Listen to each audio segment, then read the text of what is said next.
Alright guys, welcome back to Floridawoodsbanshee. So today is February the 22nd, 2026.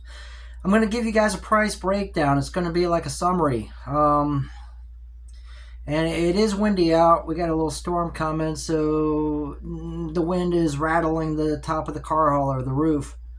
So kind of bear with it if you can. Comes and goes. But anyway, yeah, I'm going to do a price breakdown. This is something I've kind of been thinking about, and then I decided not to. And now here in 2026, I am building 2 brand new engines. I ordered brand new CPI pipes and a bunch of other stuff. So I decided I'm just going to create a second folder and keep all the receipts from the beginning of 2026 on. So that's going to be a new chapter for the Banshee. So I'm going to give you a price breakdown. The price breakdown is going to be from when I bought the bike brand new, 2006, April, and all the way up to the end of 2025. Okay? I mean, like I said, it's going to be a summarized, and the parts list is way too big. This video would be way too long. I'm going to speak as quick as I can and just try to cover as much as I can. Probably, I'm going to forget some stuff, but obviously, I did have a couple different sets of rims and tires. I had to buy multiple parts, stuff, wearable parts, but it's all part of the overall cost. I'm talking brake pads, chains, sprockets. I have all the receipts for it. Extra throttle cables, clutch cables. This is yeah, all these little parts. It all adds up. But April this year, it's going to be 20 years that I've had this bike, and obviously I keep track of everything.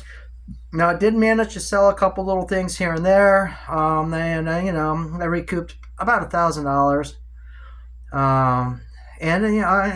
Pretty much I give everything away. I either give it away or I throw it away. That's pretty much how I do it. Or I just sell it off really like stupid cheap. So anyway, yeah, $6,400. That was with sales tax. That is what I paid for the bike brand new. And then I decided, obviously I went up to Croom. The bike is a turd. I didn't like it. Stock Banshee, OEM Banshee is horrible. With the stock pipes on there, it didn't make any power. And the stock suspension was absolutely just, it was nasty. It sucked. It sucked. There was nothing that good I can say about the stock Banshee that I liked, except for the fact that I liked the way it looked. And obviously, how it sounds. I liked how it sounded, for the most part. It's got that two-stroke sound. Everybody loves two-strokes. And of course, I like the way they look. Banshees look cool.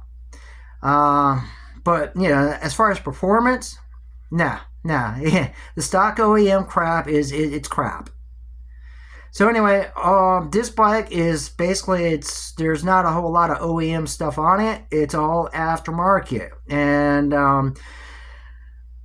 yeah, over the years I have tried a lot of different parts. Some of it works, some of it doesn't. Some of it I just, like I said, give it away, throw it away, or try to sell it real cheap. And some of it just wore out over the years. So let's get started.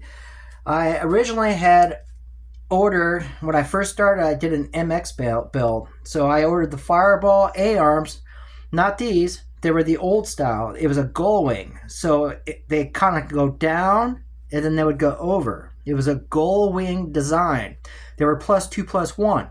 These are the new generation, the new style. They're +3 +1. And the other thing I did over the years also is, I've changed out different types of bumpers. I always try to stick with the lightest stuff I can get. I really don't care what it looks like. I just want it to be light. Everything I have done to this bike, I try to make it light. I want the lightest bike I can get. And so I started off with the Fireball A-arms. not these, but the old ones. The old ones I threw them away because they were completely, I freaking destroyed them over the years. And yeah, I got the Dominator axle, PWR aluminum radiator. I don't think they make those anymore. And I bought a +2 tall steering stem, +1 forward. Pro taper handlebars. Those are the ATV mid bends. And I bought Nerf bars over here off to the side. Bought the Hermosi bar pad. I really like that piece of equipment. It's a really, really nice piece. I enjoy it a lot. Bought the Hermosi thumb throttle. I updated to the 450 master cylinder. And the calipers. There are two piston calipers, so I got better braking now. Obviously, I had some brake lines in the past on the MX build. I got rid of those because they were pretty ratty, and I bought another set for the XC build. That's all part of the cost. Rims and tires, I have gone through several different sets over the years. We're talking 20 years. This is my newest set. I do have another set of brand new tires behind me. I'm going to have a new set of rims for those. I have not bought them yet. I'm looking for something really light. My original set of tires that I bought, they were MX tires, ITPs. There were 18 in the back, 20 in the front.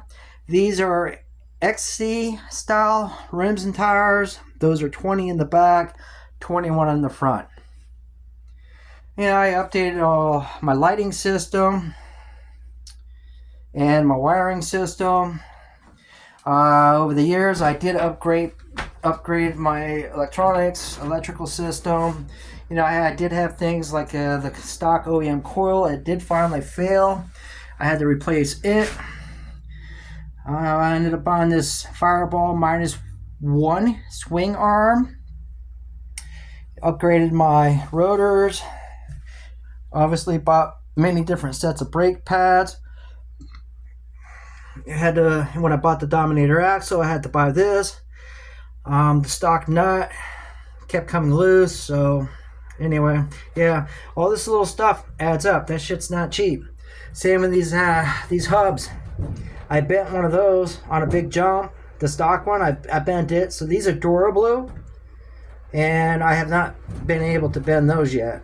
Those are pretty solid. They're called DuraBlue hubs, and they're not cheap either. All this crap adds up. And let's see what else. This piece here in 2006, when I ordered the front shocks, they're stage 4. And I ordered this kit here, and it's a stage 4, but it was still in development. They were like prototyping it.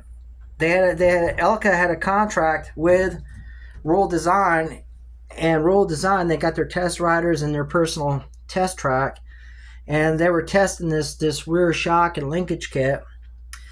That piece right there is absolutely amazing. Now, 2 years ago, when I was upgrading my bike, doing the XC build, I went ahead and I actually improved. There's a bolt that goes through here, and through here. These bolts, they would ride on the OEM Yamaha. There's a bushing in there, and that's what they were riding on. It's just a regular bushing, and it works amazing. But what I did is I bought a kit. It's needle bearings.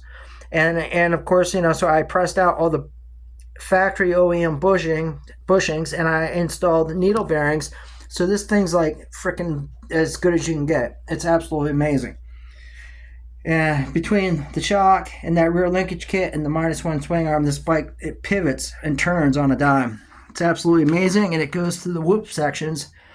It's just, you couldn't ask for anything better. When I was going through my receipts, I completely, there was a whole bunch of stuff I completely forgot about.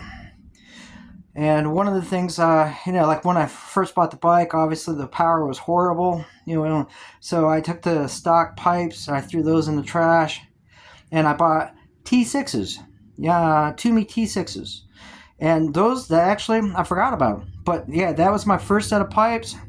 I ended up later, I ran them for a couple years, and then I sold them to a neighbor of mine. He had a Banshee.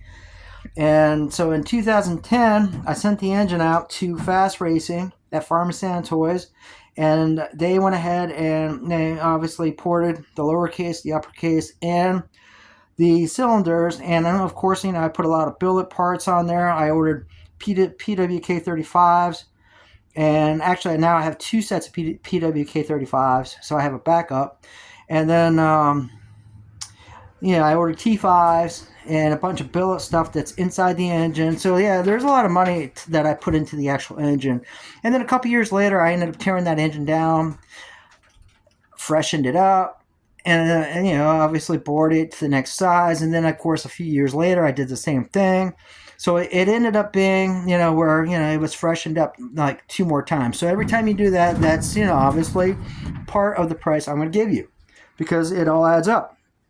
And so it ended up being a 391cc engine, making about 80 horsepower. It was, just an absolutely amazing engine. It had really good bottom end, tons of mid, and tons of top end. And so it was all around power, bottom, mid, and top. Beautiful, just awesome little trail bike.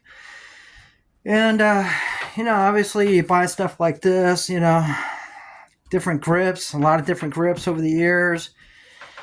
And, yeah, it all adds up. I think that's pretty much about it.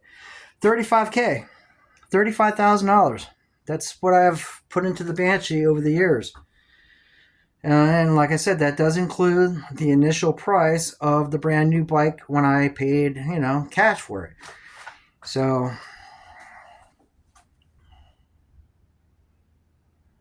yeah, $35K. I didn't finance, this bike. This bike's, it's a hobby. And, you don't finance hobbies. This is just something you do for enjoyment. And, I'm not done. I've got 2 engines I'm building right now. So I've got a new crankshaft that just came in. I've got new cylinders and stuff. So the next engine that I'm putting in it is going to be I'll just give you